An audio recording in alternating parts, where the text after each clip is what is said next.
Everyone, we're back for another great episode of the Cup of Joe show. I'm Joe, that's Jeremy. Very exciting topic today. We're going to talk about X-Men Days of Future Past, which has been... Everyone's been talking about it.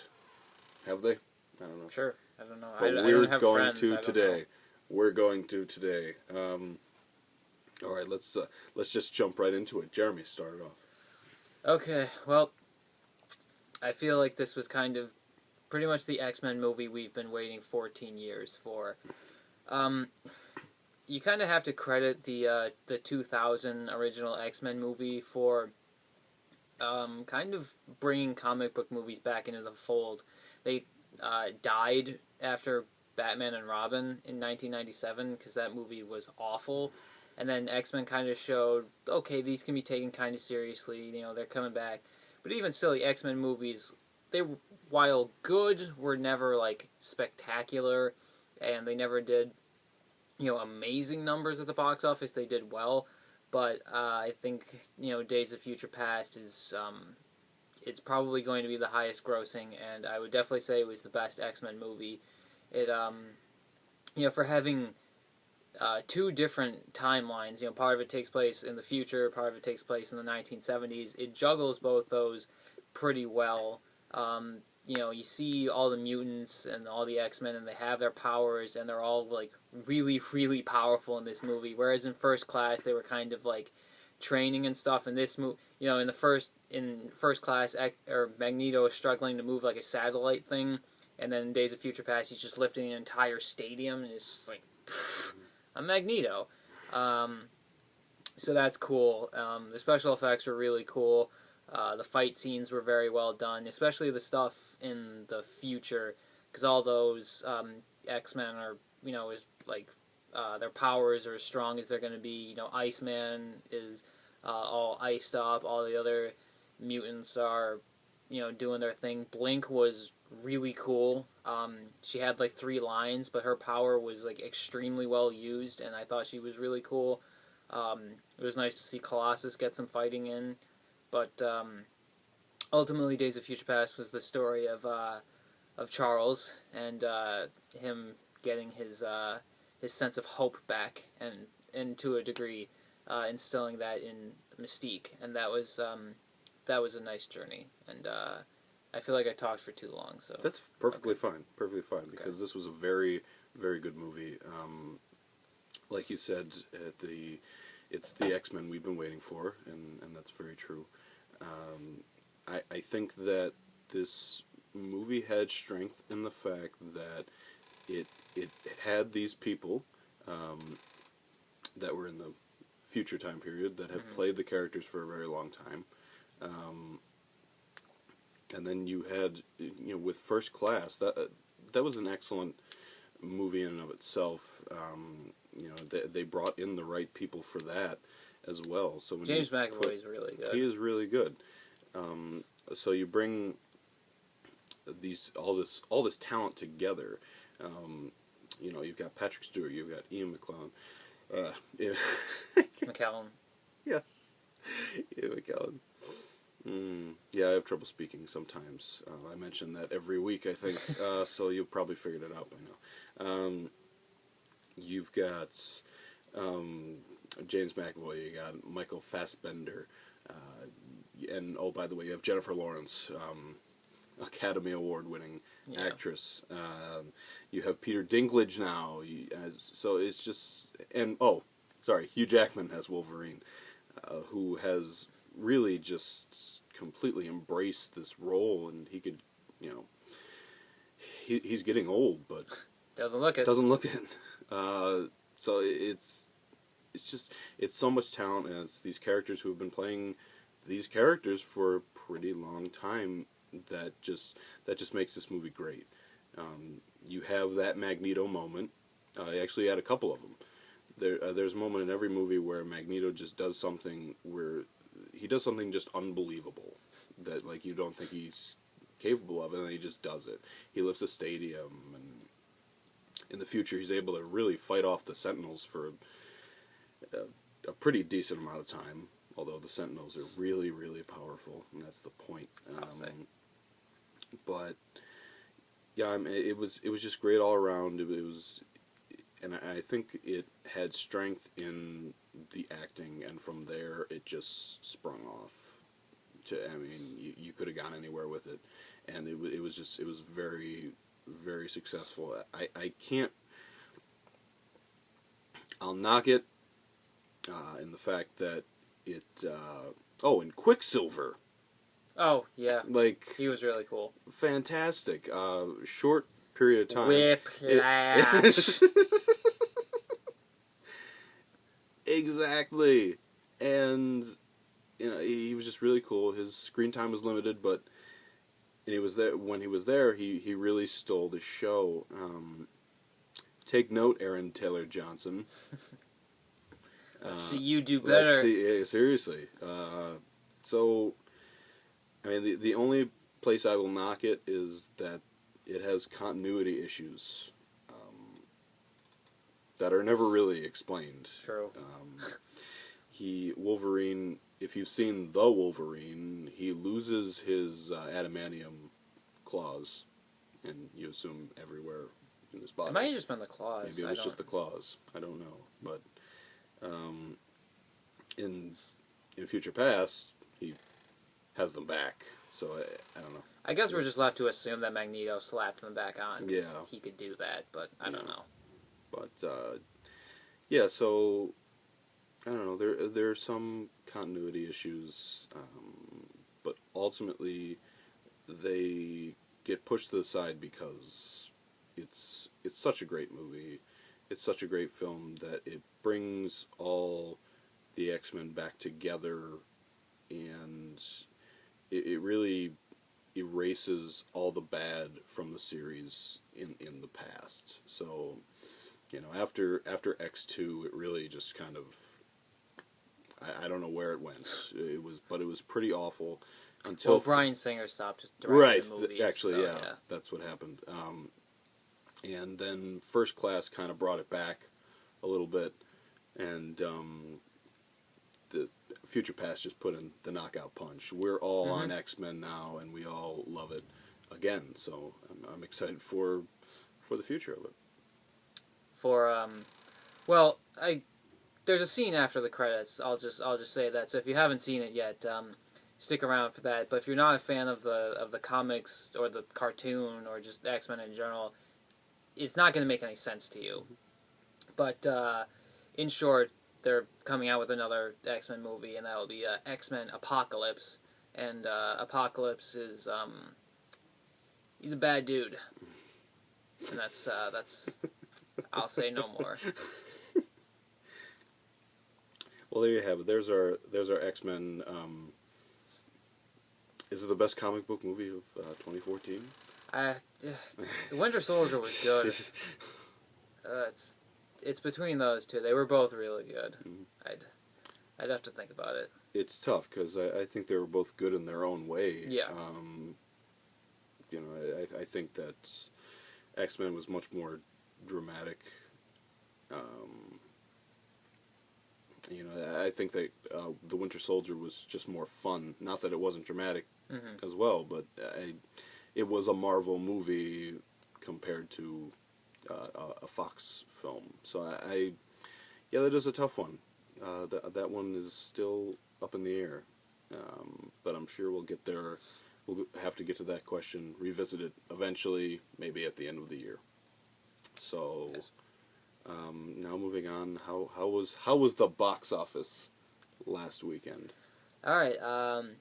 Last weekend was Memorial Day weekend, and that's usually a pretty big weekend at the box office. We see some good holds and some big openings. People have Monday off, so you see a lot more people going to the movies on Sunday night, and then Monday itself is usually a big day. So it's a good time for movies, unless movies suck and then no one's going to see them anyway, like Blended, but we'll get to that. Okay. Number 5 last weekend was The Amazing Spider-Man 2, and that fell 53% to 7.8, and it had a total of just under 185. I think this will get to 200, but it's not going to make much more over that, and that's very low for a Spider-Man movie. Fourth place, we had Neighbors, that made 14 million, down 44%, 113 million. Neighbors hasn't had the greatest legs, but they've been good enough, and it's still going to be extremely profitable. Then we had Blended, that opened to just 14.3 million.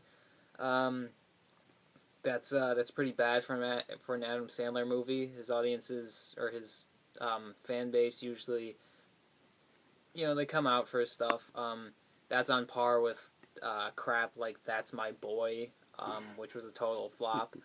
So, even bringing in Drew Barrymore couldn't really help this. So that's not good. Okay, our number 2 picture was Godzilla, and that fell a pretty hard 67% to about 31 million, and had a total of 148 million. Now with Godzilla, we saw that huge opening in its first weekend. And that was brought on a lot by the advertising and the hype, and everyone wanted to see Godzilla, not just the movie, but like the actual, the creature. And then it turned out that the movie was kind of disappointing. Furthermore, it was competing against Days of Future Past this weekend, and both movies appeal to mostly the same audience, like young males primarily. So, given the choice, more people are probably going to go see Days of Future Past. But even still, Godzilla is probably going to finish around 200 and do extremely well overseas. So, we're going to get a sequel, which will probably have more monster fighting, I would think. And maybe we'll get, a classic other kaiju like Mothra or King Ghidorah or something. Right. I don't know. Right. Or maybe they'll just jump to King Kong like Batman Superman did. I don't know. Hey, since Godzilla fell hard, maybe they'll get desperate. That's true. That's true. It seems like after Man of Steel's legs weren't good, they were just like, all right, we gotta bring in Batman. No choice. We gotta do it. Exactly. So, yeah, maybe they will just throw in King Kong. I like the Peter Jackson King Kong movie. A lot of people hate that movie. It's really long. I'll admit that. It's too long. But I like that movie. Anyway. Okay, so our number 1 movie last weekend was X-Men Days of Future Past. Surprise, surprise. And that opened to 90.8 million.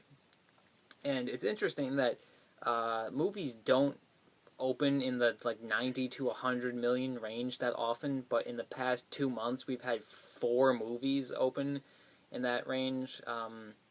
Winter Soldier, Amazing Spider-Man 2, Godzilla, and Days of Future Past. So that's just an interesting coincidence. And nothing can get over the 100 million hump so far. So it's weird. But that's really solid. That's the previous X-Men movies, the Wolverine and First Class, debuted in the mid-50s, so that's, a huge jump. It did add 3D, but still, it's a big jump. It shows that people were really excited about this movie, and the word of mouth looks pretty strong so far. So, given that Days of Future Past opened in the same neighborhood as Godzilla and Spider-Man, I think that the word of mouth is better, so it'll probably outgross those, and I'm rooting for it to outgross X3 The Last Stand, which made, I think, 234. So I'd like to see this become the biggest X-Men movie, but it's almost guaranteed to become the biggest one worldwide, because the overseas market has really grown a lot in the 8 years since The Last Stand came out. And those are my thoughts. I got you. Good stuff as always. Just my quick thoughts, which will probably turn into really long thoughts. As they usually do. I just talked for 6 minutes. It's fine. I just feel like this whole May, expectations for every movie have been really high, and people see Spider-Man, people are like meh, and then you skip to Godzilla, and people are like meh, and then finally X-Men Days of Future Past came through. It just interests me because I'm just trying to figure, like, what are people expecting from a Spider-Man movie that, like, you know, with it, that they were expecting it to be so great. I just don't feel like a Spider-Man movie, like, even, like, especially nowadays, can just, like, knock you out of the park like something like X-Men did. And I don't know why more people aren't seeing it. I had fun. I enjoyed Spider-Man. It was fun. It was enjoyable. Yeah, I But liked I it. feel like people are looking for more than fun and enjoyable out of a Spider-Man movie, and I just don't think you could get that much more out of it, especially out of a reboot that just happened. So, like, I don't know. Well, I think that with Spider-Man, we've seen 5 movies already, and Right. we've seen so much of it. So it might have to do something, kind of radical like X-Men did, and Right. it brought the two casts and worlds together. So I get, the Sinister Six might be that It for might be, Spider-Man. yeah. So we'll see. And it's the same deal with Godzilla. I mean, expectations were really high. I think your expectations were really high. I mean, They were. like, I thought the marketing looked really good, but I never went in the movie with high expectations. And I thought it was very enjoyable, and I think really what May has brought, especially lately, are just these, like, really high expectations for movies, and it's just, it's as great of a movie X-Men was. I mean, that's a testament. I mean, the X-Men, the expectations are just so high, and that's the only movie that has actually met them. So I would like to see the box office reflect that. It would be really cool because it hasn't really reflected with these other films so far. Just in the first week with Godzilla, really. Yeah. Spider-Man fell just much hard. Like, Yeah. it's not doing as well as I really thought it No, would. not even, that's no. But Yeah. that's really it. That's my thoughts. So now we're gonna move into the movies that are coming out this weekend. Let's give quick thoughts on Maleficent. Okay. I guess I'll start it off. Do it, man. I really have no interest in this film whatsoever. It just seems like one of those, like, Alice in Wonderland, yes, Oz the Great and Powerful yes, kind of deals. Yes, even going to, like, Snow White and the Huntsman. True. I mean, I can't wait for that sequel. They're making a sequel to that? Oh yeah, Oh, all right. Snow White and the Huntsman too. It's coming for some reason. So that's my thoughts. I have no interest, and I'm expecting this one to fall hard at the box office. Maleficent? Yes. Okay. Do you mean like open poorly or like fall after its opening? It's not going to make as much as people think as a whole. Okay. Is my thought. Okay. Well, I agree that it's absolutely not interesting at all to me. I don't care. I don't like Angelina Jolie at all. I just hate her guts. I don't care if she's like a really good person. She just rubs me the wrong way, and I can't explain it. I just don't like her, and I don't think she's attractive. I never thought she was attractive, and that has nothing to do with the box office. I just can't help myself. So, I think Maleficent looks stupid, but people enjoy movies like this for some reason. Alice in Wonderland did incredible numbers. Oz the that Great is and true. Powerful did really well. Snow White and the Huntsman did decently. So people like these stupid movies. The Snow White and the Huntsman actually wasn't that bad. That's actually true. But yeah. So usually when we do these shows, I'm kind of cheating and like looking at early box office numbers from Friday and early estimates and everything. So I kind of cheat a little with my estimations. But the way things are looking based on early numbers from Maleficent, probably it could open to like 70 million. I don't get it. I don't either. Okay, Million Ways to Die in the West. Not looking good box office prospects. Trailers were kind of funny, looked somewhat interesting, but you get the vibe that's going to be nowhere near as funny as Ted, and it's probably not even going to open to 20. It's getting old. It's honestly like the trailers are just getting old. They came out originally, it's just like, oh my god, he's making another movie, and then it's just like, okay. Yeah. He throws a plate in the air and it hits him predictably in the head. I don't know. Yeah. But we'll see what happens. Liam Neeson's in it, so that's cool. That's a plus. But other than that, we'll see you next week.